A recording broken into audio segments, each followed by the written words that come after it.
But let's get going. For far too long, America's digital assets industry has been stifled by ambiguous rules, confusing enforcement, and the Biden administration's anti-crypto crusade.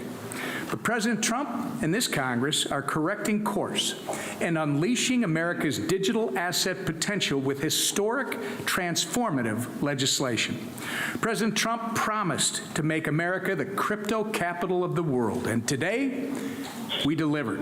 The Genius Act, the Clarity Act, and our anti-CBDC Surveillance State Act deliver on the America First digital assets agenda by solidifying the dollar's dominance as the world's reserve currency, spurring innovation by creating regulatory certainty with clear market structure, and ensuring that any development of digital money reflects our American values of privacy, individual sovereignty, and free market competitiveness. Together, these three pieces of legislation set the stage for growth, innovation, and prosperity right here in the United States of America. I'd like to thank Chairman Hill, Chairman Thompson, and Chairman Stile, and my friend Dusty Johnson from, what's that state, South Dakota? Yeah, the Lesser Dakota? For their steadfast leadership, and I am very grateful for that, on digital assets in this great House of Representatives. And I'd especially like to thank the 45th and 47th President of the United States of America, Donald J. Trump. We would not be celebrating these wins today without his vision of America on top in the global digital economy. And with that, I'm going to turn it over to our Financial Services Chair, French Hill. There's a old expression in venture capital, which is that the average overnight success takes 10 years. And what you see before us is the work by staff in the House Agriculture Committee, House Financial Services Committee, staff in the Senate Banking Committee, that people have been working on for years. And so for the better part of 5 years, the members here, led by Whip Emmer, our colleague from Ohio, Warren Davidson, former chair, Patrick McHenry, that really set the stage for the success that we're having today. So it is not an overnight success. It's the result of hard work by staff and members on both sides of the aisle. The second old expression is that when you have that shot of unified government, where the Senate, the House, and the White House are in the same political party, you have that rare opportunity to do big things.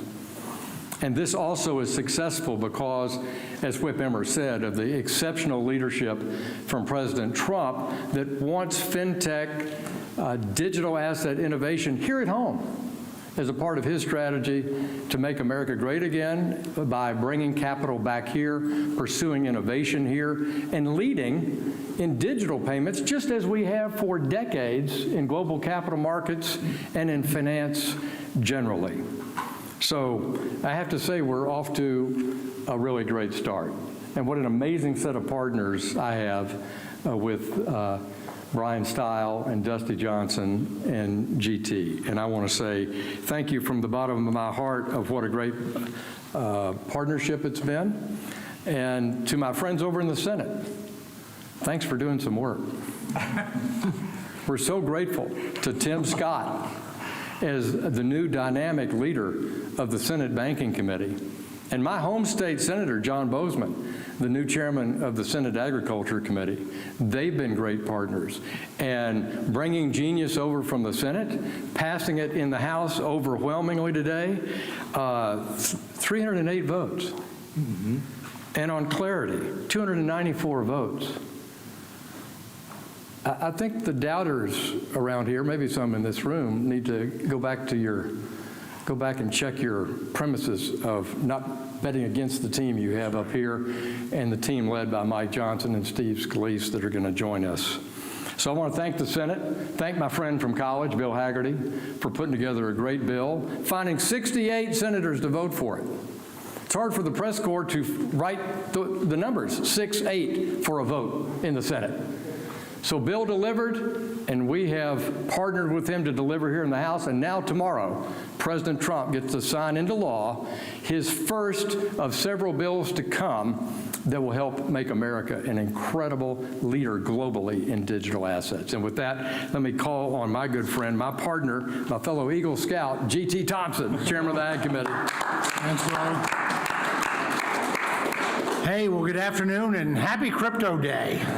What a way to celebrate passing 3 great crypto bills out of the House of Representatives. And I love it because, you know, the naysayers, the folks that look at our numbers, you know, that place odds, that we're just not going to be able to get anything done. We have proved them wrong over and over and over. And Mr. Whip, we're not done yet, right? We got a long ways to go. But what a great success today. A success for America.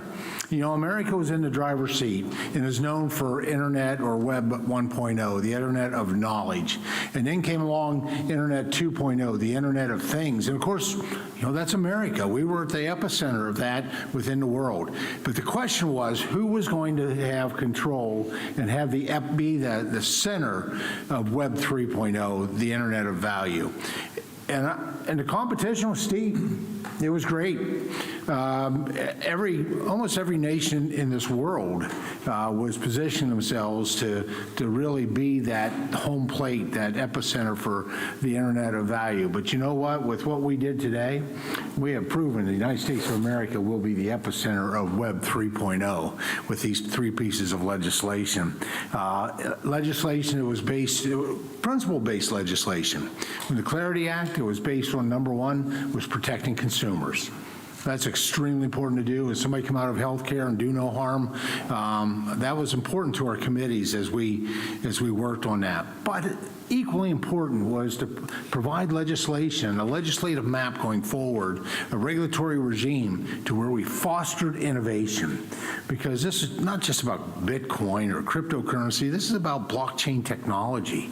And it's hard, I mean, we can't even imagine, we know what we can do today, but it's hard to imagine what we can do tomorrow over the horizon. But we can do that now with a framework like we've passed today. What a great team to work with, you know, French Hill and Dusty Johnson, Brian Stile, our speaker, leader, whip, and our Democratic colleagues. My thanks on the Agriculture Committee to my ranking member, my agriculture partner, Angie Craig, and Dawn Davis, who was really at the tip of the spear with the subcommittee serving with Dusty, just did a great job. But, you know, we're celebrating right now, but we're not resting. We're not resting. We're looking forward. I mean, and what I see is a bright future for even more and even better. We've got a Senate Ag that's committed to move. In fact, they 2 days ago they had a hearing on market structures. We led by a mutual friend. And Senator Bozeman. And then the Senate Banking Committee, which is committed to move, led by a fellow House, a former House member and a good friend to all of us, Tim Scott. And then we do have President Trump, who is committed to bringing our country into the future through the modernizing what really is the financial and technological sectors. And that's what we've done today. So I'll just, we'll take a few minutes to celebrate, but then quite frankly, we're going to be right back at it because we got a lot more to do and a lot more wins to put on the board. And I am really pleased to introduce a dear friend of mine. He serves on, he's a leader within our conference, and he serves on the Financial Services Committee well as a subcommittee chair, Brian Stiles. Thanks, Chairman Thompson. An incredibly exciting day. In many ways, worth the wait over the number of years that led up to this moment to pass transformative legislation in the House. Worth the wait over the past couple days as we got everybody into agreement of how transformative and important this legislation was to be delivered. I read some tweets, probably from some of you in this room, during those debates, and I thought time and time again, the House Republican Conference is underestimated and we over-deliver. And I think what you saw here today on the House floor, passage of these 3 critical pieces of legislation is the House once again delivering for the American people on the promise that the United States will be the leader in Web 3. 3 critical pieces of legislation. I want to highlight 2 of them in particular. The bill of stablecoin legislation, the Genius Act that passed the Senate and passed the House just now, will transform stablecoin, payment stablecoin, and dollar-backed stablecoin. It'll do two really important things. One is this can be transformative to make sure that the U.S. dollar remains the world's global reserve currency. And I don't think that should be underestimated, as how significant and transformative this can be in making sure that the U.S. dollar remains the world's dominant currency. The other aspect is this provides true, real, and substantive consumer protections. And I think what we showed on the House floor with the vote total in particular is a real opportunity to make sure that we're cementing both of those key principles in place. I can't be more excited that we'll be down at the White House tomorrow with our colleagues in the Senate, Senator Hagerty in particular, who led this bill on the Senate side, watching this bill be signed into law by President Trump, and we're thankful for President Trump's leadership across this space. The second bill that we passed, the Clarity Act, is also, I think, maybe even more transformative in the big picture. And I don't think we could give a big enough thanks to both Chairman Thompson for his years-long leadership in this, and Chairman French Hill for his continued leadership in the House Financial Services Committee in this regard. And I think the vote total is a testament to the hard work of all of those behind me, Whip Emmer, Dusty Johnson as well, but in particular, the hard work of G.T. Thompson and Chairman French Hill. I think the Clarity Act is incredibly transformative also. And I think if we step back and look at it from a historical perspective, what we did is we survived 4 years of the Biden administration with the chairmanship of Gary Gensler of the Securities and Exchange Commission, putting forward often very poorly formed and horrific policy through enforcement and punishment through selective enforcement action. What this does is provides a framework with which I believe we will unleash American energy capital and human capital investment so that we're building the next wave of Web3 companies and Web3 technology here in the United States of America. And so I think this is a transformative moment. I could not be more excited for the totals that we put on the board. And I think the totals that we put on the board, specifically as it relates to Clarity, is a massive statement of the energy that exists in the House of Representatives, that exists in the United States, and it's a call on the United States Senate to pick up this legislation and move quickly, because time is of the essence that the United States maintains its lead in tech dominance, and the Senate moving on this legislation quickly is absolutely essential. So it's a day of celebration. We're back to work, as Chairman Thompson said, and now I have a great honor of introducing truly one of my good friends, Subcommittee Chairman Dusty Johnson from the state of South Dakota. There are plenty of lousy days in Washington, D.C., but today is a great day. It's a great day for innovation, for bipartisanship, and for American leadership. History doesn't repeat itself, but it does rhyme. And before I came to Congress, I was in the broadband industry. And the 1996 Telecom Act, it provided the rules of the road that were needed to unlock the internet era. And that was a watershed victory for our country. Ladies and gentlemen, here we are again. The Clarity Act, along with Genius and anti-CBDC, give us those regulatory rules of the road that are necessary for us to unlock this new watershed victory for America, so that we can capture the kind of innovation and consumer protection and investment that all of my colleagues have been talking about. This is a great day. I want to close with a few notes of thanks. And it's interesting, right, that we've all seen in D.C., the politicians, it's always me, me, me, me, me. Did you notice how every single one of these gentlemen talked at length about their partners in delivering this victory? And I want to lend my voices to their gratitude. President Trump has talked about a golden age of America, and he has pushed us to think bigger and think more optimistically about what we can accomplish in this space. Victory has 1,000 fathers and mothers, but Donald Trump is absolutely one of them. The chairman, Hill, Thompson, style, just remarkable. The early adapters, Emmer, Davidson, McHenry, the guys, the Johnny Appleseeds who brought us to this point. The Democrats, Angie Craig, Don Davis, Richie Torres, Josh Gottheimer, so many others, who understood that they might be they weren't going to be with 200 Democrats when the board was closed, but they knew that they would be with 70 or 80 really far-sighted folks who wanted to work in a bipartisan way. And then finally, I mean, I'm not going to mention all the staff. And it's dangerous to highlight just three, but the three that I've spent the most time with over the last 3 years, those who have taught me, who've helped me to understand the blind spots, those who have patiently provided briefing document after briefing document and legislative draft after legislative draft, and just have been willing to be pushed by me and been willing to push me. I mean, Nick and Paul and Allison are just remarkable professionals. And I know that it is sometimes fun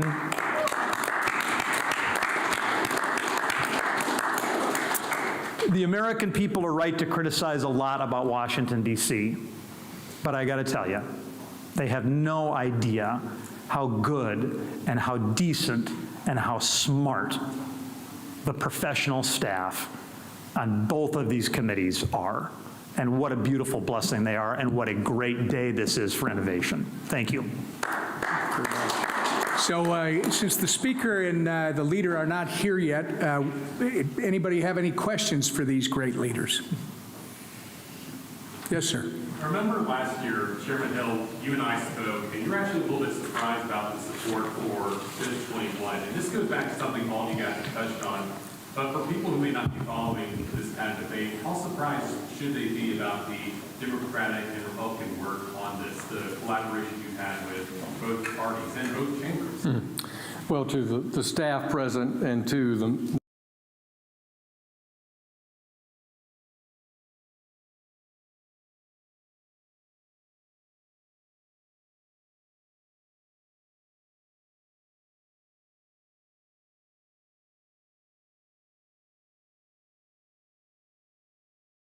on a bicameral and bipartisan basis, week in, week out, talking about ideas about where does Web 3 go? What is financial services built on a blockchain mean?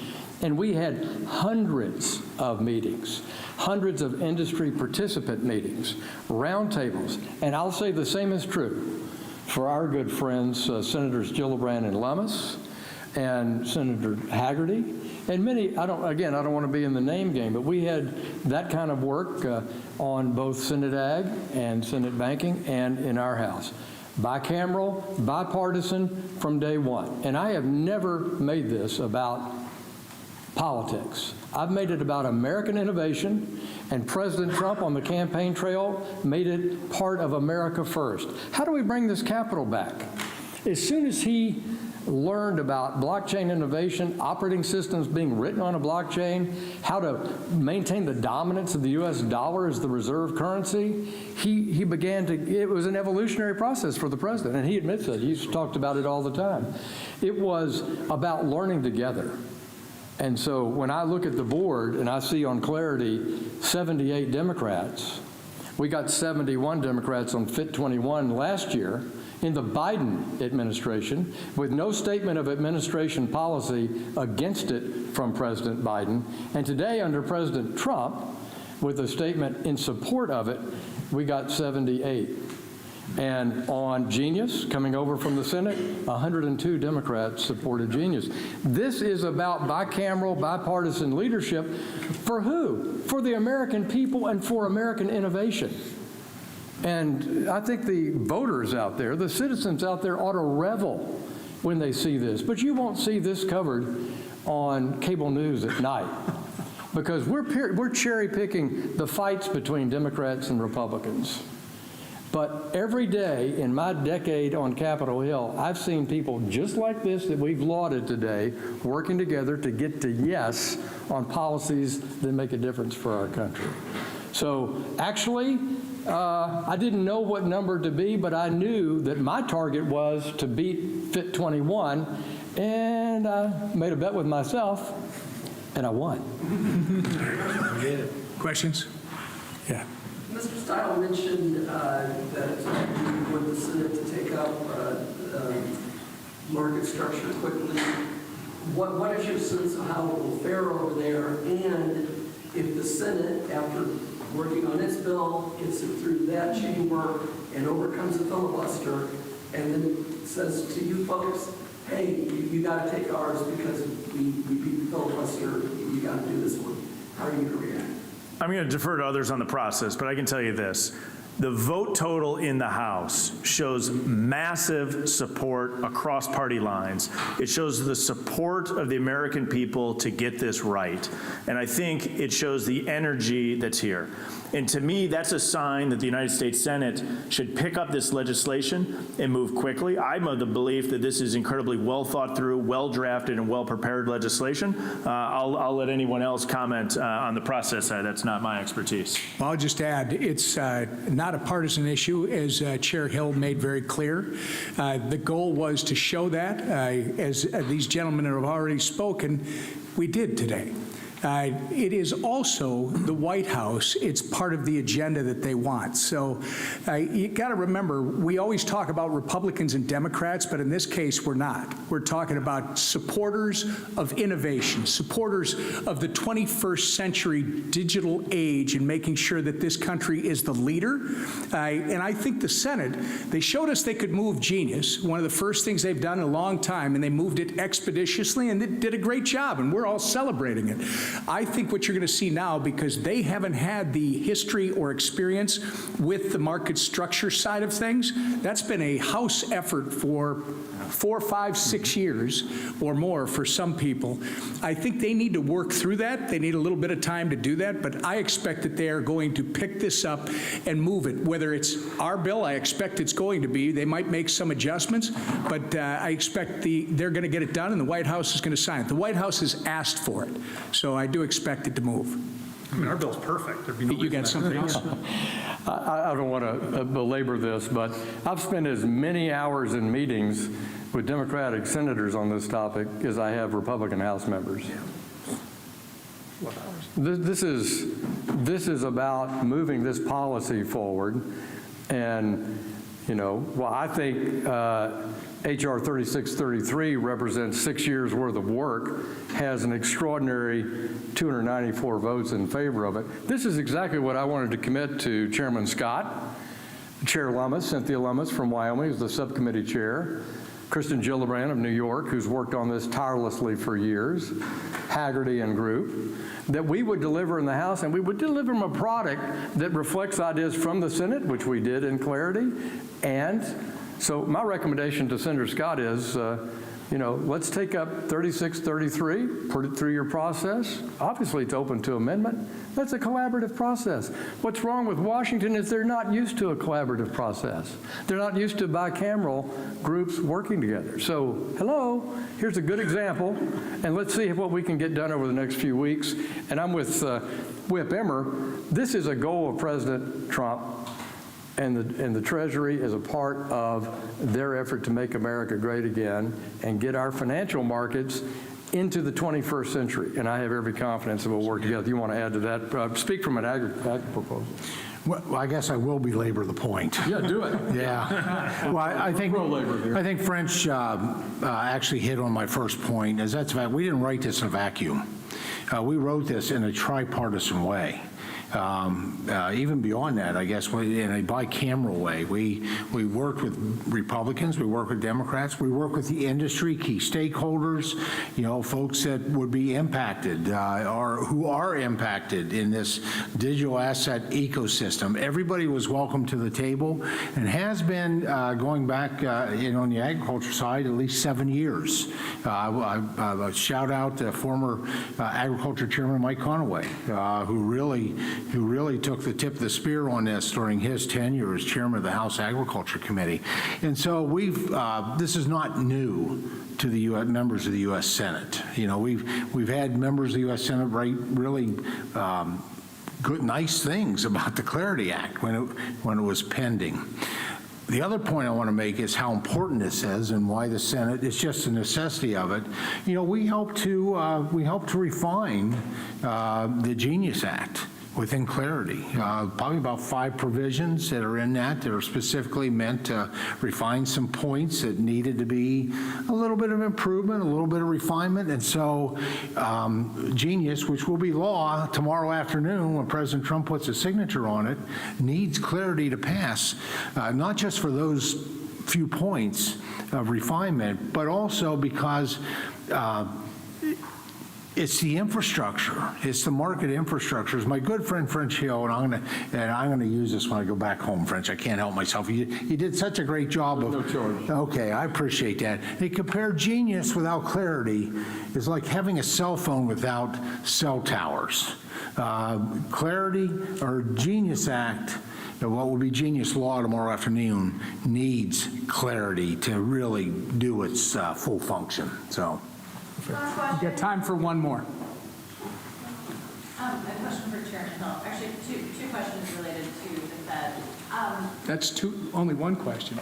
Oh, no, go ahead. Sorry. The second one I think you'll like. Second one. He'll take the second one. Then fine, if it's a cafeteria, I'll take the second plate. Just Yeah. First of all, the president said yesterday that he would only fire Jerome Powell for cause. Do you think there's any circumstance in which the president could and should fire the Fed chair? As I've said many times, and I'm quoting President Trump and I'm quoting Treasury Secretary Bessent, he's not going to fire Jay Powell, and I don't believe he can fire Jay Powell. Jay Powell's term is up as chairman next spring.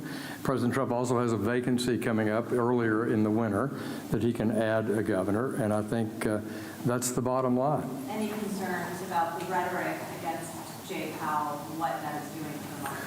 Well, I would be happy to meet with you offline and walk you through Lyndon Johnson's audio tapes from the Oval Office, or Richard Nixon's berating of Arthur Burns, or Ronald Reagan dragging Alan Greenspan into the office and sitting there silently while Jim Baker berates him, but I won't go through that historic premise. Having an independent monetary and an independent Fed created in 1913 by Congress does not mean the organization's not subject to criticism and critique. And so I think that's been a part of American history, certainly since the Truman administration. And then just quickly related to this legislation. That's a third one. Related to this piece of legislation, there was concern about the Fed establishing a centralized crypto bank. Right. Those concerns have obviously been voiced. How real is that kind of situation? Is that something that you are concerned about? Well, I do believe Article 1, as I said on the House floor today, governs how the money is issued and the value of that money, and it's an Article 1 power. But I'm going to ask Whip Emmer, who has spent years studying this issue and thinking about it, who led our bill, to respond directly to that question. Yeah, I'm going to tell you, we do have a serious concern about it. In fact, the internal discussion over the delay of 30-some hours was related directly to that. It's interesting that over the last 5 or 6 years, some of the people in this room were writing articles about how the U.S. is falling behind in this space. Look at China. They have the digital yuan. They're speeding ahead of us. Well, nobody stopped to think about the fact that China has been using the digital yuan as a financial surveillance tool. They're building social scores on their citizens based on their purchases. The federal government should never have a central bank digital currency that could be used to surveil Americans' actions. The other thing I will tell you, the second your government does that, the traditional banking system is at risk, because you will suddenly have the government issuing bank accounts and all the rest of the stuff. That is not an American value. And again, unless and until they can create a central bank digital currency that is open, permissionless, and private with a capital P, it should never be a part of the government's toolbox, ever. Thank you all very much. Thanks.